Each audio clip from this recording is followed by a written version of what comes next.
Well, I opened with wanted to welcome Coach Abe and her family to Athens, our new women's basketball coach. I know Mary Beth and I are looking forward to meeting her and her family, and just excited to have them here in Athens. It's certainly an event we like to attend, their home games, so we'll be looking forward to meeting her.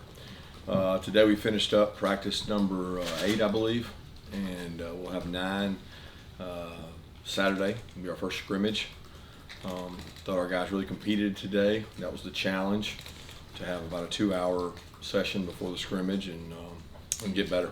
And the guys are growing. We're getting a lot of young players reps. I don't know that I can ever recall a time where we've had so many first-year players, actually mid-year players, that are getting valuable reps. You know, most of the time those guys are coming in your door, sometimes going with the 3s. We got a lot of them going with the 2s, and just shows the excitement that they bring, but also the kind of what we're trying to work with to get better. And I think the kids are doing a good job of that. Seen some good leadership signs out there, and excited to kind of see what happens Saturday, because coaches go off the field and find out who can tackle. Okay, first question.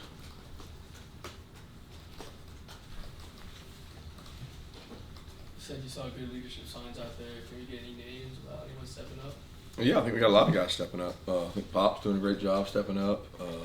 Cedric Van Pran, Warren Erickson, our guys that continue to lead up front. I think Roger's tried to take on a little bit greater role. Kieris continues to do that. Nolan has been tremendous at being vocal when things aren't going right. Keevy has done a good job of that. So there's a lot of guys. You can just see them trying to assert themselves and encourage more than discourage.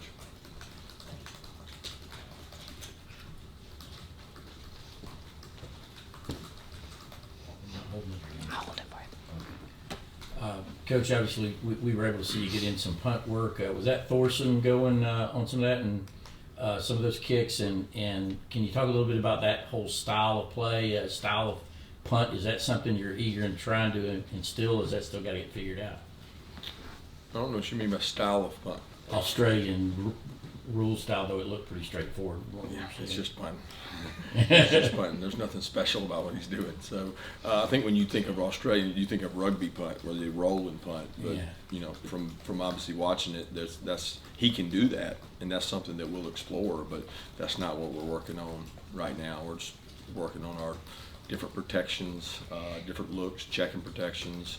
And allowing him to kick under pressure. That's the thing that he has not been able to simulate, is kick under pressure. And replacing Jake Camarda will be key. I thought he hit some good punts today, and he hit his directions, which is important.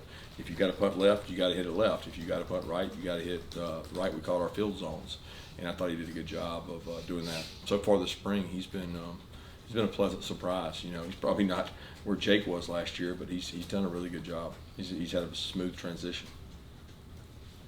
Kirby, halfway through the spring, what have you seen from the offensive guards, and in particular, Truss and Willock? A lot of reps. I mean, they've had a lot of body of work. I mean, Truss, for the most part last year, doubled as a guard tackle. He's continued to double as a guard tackle with some injuries we've had at the offensive line, so he's been forced into some tackle reps, but primarily he's gotten guard. Willock has gotten a lot of guard reps. Warren Erickson continues to get guard reps there, although we've gotten him a lot of center reps. Dylan Fairchild's got quite a few. Micah has come on and had some good practices. So, it's a great competition among a great group of guys, and to see what they can do. Devin and Xavier probably provide us the most size in terms of length, girth, not necessarily all weight. Micah's done a good job there, and Dylan's had a sprained ankle, and he's really competed. He's had missed a couple practices and got back out there and has pushed through it to the point of getting healthy. So he's done a good job.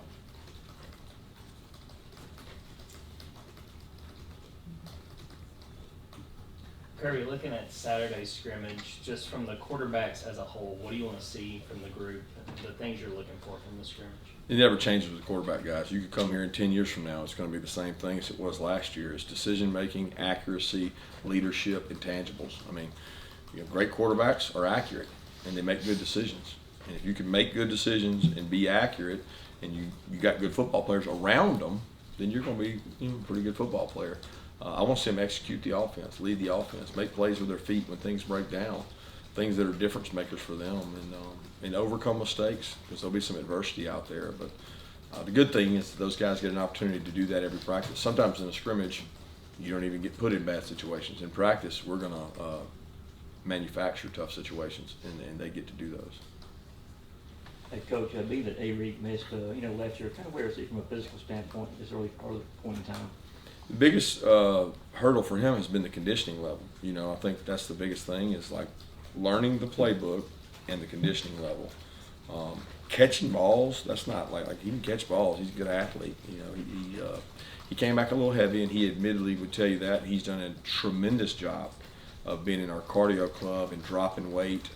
Probably, I'd hate to say, I don't know, somewhere between 65 and 70, 265 and 270, and he's dropping. And, like what's happening right now, he's starting to make more and more plays, but he's having to really work his stamina to be able to sustain during practice. And I mean, like play after play after play after play he has to take. It's like, oh man, I got to condition myself to get back, go again, burst, and run.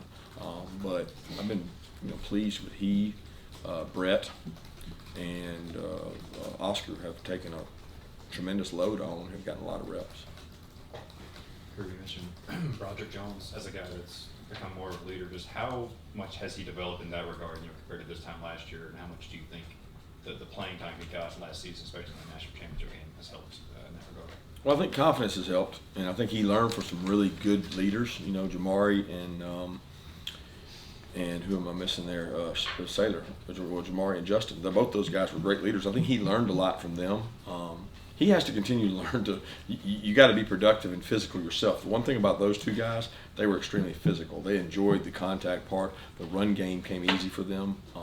That for Broderick, he has to really work and strain at that, because he's a really good athlete. He's a long guy, so pass pro is much easier for him. But run game, he has to get his pad level down and strain to become a good player. But he's trying to be more positive with the other guys and encourage them when there's mistakes, because 2 years ago he was that guy, and he's growing into his role, I think.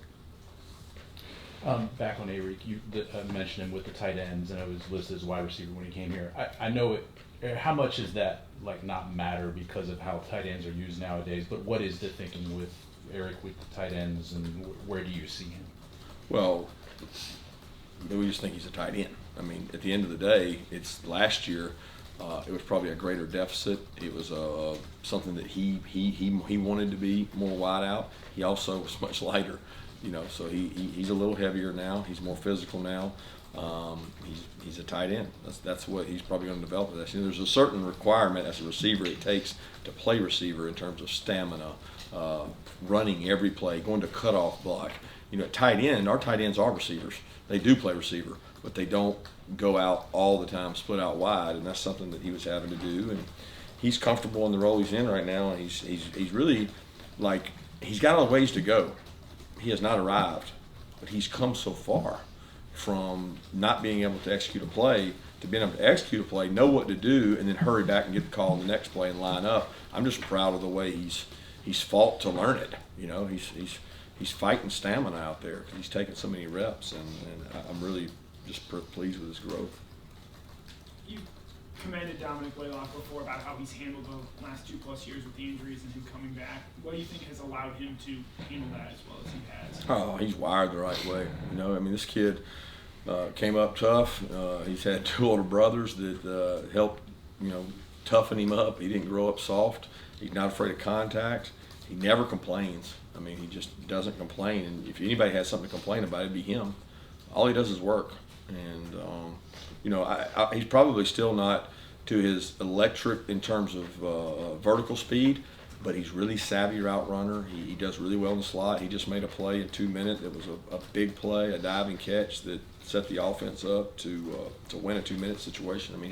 He's getting better, and he's getting more confidence in that knee. And I'm excited to see where he goes. But more than anything, I'm excited to see him get out there and play, because our team takes on a lot of his resiliency DNA, and it's something we sell our players on.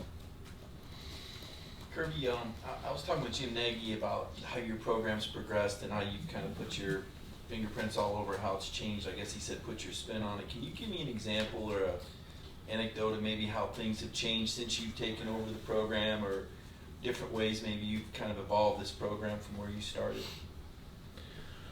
I really can't. I mean, I don't like comparisons. You know that. I don't like comparing one thing to another. And I don't really know much about how it was before because I wasn't here. We take a lot of pride in trying to do things well in terms of our discipline, toughness, all those DNA words we talk about. And we tried to do that for a long time. And it wasn't just me. It was the first staff I hired and the men that left helped set that standard. And the men that come in have continued that standard. But I don't know that there's a glaring example. It's just day-to-day hard work. If you work hard each day, then you'll sign good players. Your kids will graduate, and you hold them accountable. That's what you try to do to develop a good program. And I think we've started to do that. We've been pretty consistent, and that's one of my big pet peeves is how consistent can you be in your performance and the way you work, and it shows hopefully in wins and losses, and also the players we develop. Coach, I'm asking about a couple of players. C.J. Washington, I understand, was hurt. And also, do you have any update on E.J. Lightsey since his incident last month? Yeah, C.J. Washington had a really tough injury, and I actually didn't see the hit that happened. It happened late, almost right out of bounds, and I turned to walk away and heard some oohs and ahs, and then he was face down at practice, and I thought our medical staff did a tremendous job getting to him quickly. He was concussed. He's got a neck injury, and we don't know the complete severity of that or the length of time it'll take to recover. But what we do know, he's got all his extremities. He can walk. He was out at practice today. He's going to be in the neck brace for a while. But he's got a great spirit. I mean, he's smiling, laughing, cutting up over here every day. He misses it, but I don't know what that timeline is for recovery. He's meeting several doctors tomorrow, so we should know more. And E.J. Lightsey has come up and seen us, I know, with his coaches a couple times, and had a really unfortunate incident where he was kind of a innocent bystander and got hit by a stray bullet, and several of them. So he's actually very lucky that it wasn't worse. And according to Ron, it was an inch from probably getting in his heart. And he's just a tremendous kid from going down and recruiting him, and everybody in the community talks about him, and it's a really tough situation, but I think he's going to have a full recovery and be able to start with us and fine in June. Got time for two more questions. Compared to last spring, how has Carson Beck grown, and what are his strengths that he brings to this team? Well, I think he has really good composure. Carson's never up, never down. I think that's a great quality on a quarterback. I've seen, guys that are emotional and up and down like a roller coaster. He's pretty even keel. And to be honest, most of our quarterbacks are. There's no guy out there that loses it one way or the other, but he does a good job being very even keeled, and I think he understands the system. He's another year in the system, so it comes natural to him. He's not nervous about what the huddle call is, what's my read, what's the motion, what's the shift. He's very cool, calm, and collected, and does a good job of managing those things with the offense. So I think he's earned some confidence and earned some confidence with the players. Hey, Coach. With Dom making an impact on both sides of the ball in 2019, how has that balance been affected in his recovery? Is there one of the roles that you prefer for him going forward? Sorry, I missed the first part.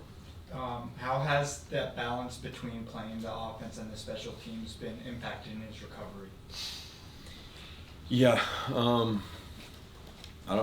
he played special teams before, so he's continued to play special teams. He's actually taken on a role at the end of the year last year where he worked on kickoff coverage. He works on punt return. He works as the returner, but he also works as other roles on the punt return. So I think he's developed more confidence about playing receiver with the contact he's had on special teams. A lot of times special teams gets you back going when you've been injured because it gets you the confidence to get on the field. And he played some roles on special teams for us at the end of last year, and he'll continue to do that. And if he's the best guy, then he'll be out there to play. But I'm excited about what he can do for us at receiver too. Thank you, Coach.